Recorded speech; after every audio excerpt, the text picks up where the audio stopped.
invitation siguro, yan sa, particularly dyan siguro sa Sultan Kudarat area siguro, huwag talagang susunod sa convoy ng mga officials. Maaaring mauna o Call mama.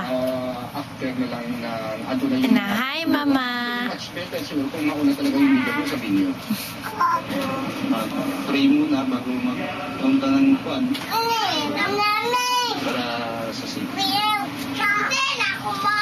Magdagdag mo ng mga journalist nito ay mas magiging sila at mapagulong. Na hi, auntie. Tatanggapin nila at coverage. Medyo kritikal. Hi, auntie. Mike. Hi ba? Hi. Na hi, ante, na. Please na rin ni Obama ang lahat ng ari-arian ng Syria sa Amerika at Noy, huwag siya balonoy.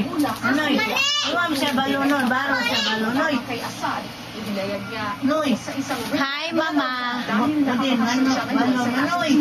Si Wala din, hindi ka luwi, Udin, Noy. sa media.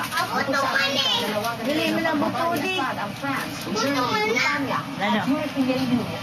Marso pa nagsimula ang gulo sa Syria laban sa Baro, manoy. ni Assad.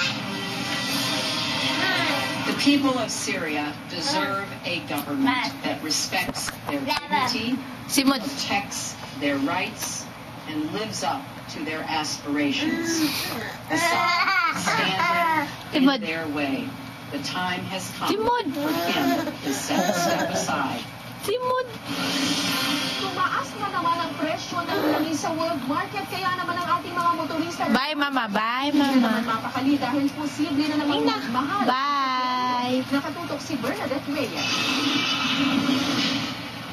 Sa gitna ng patuloy na kaguluhan sa Syria, sumipa ang presyo ng langis sa world market. Bye, mama. Bye. $6 kada barila sa Lunes sa Huwebes o katumbas ng 1 peso at $60 kada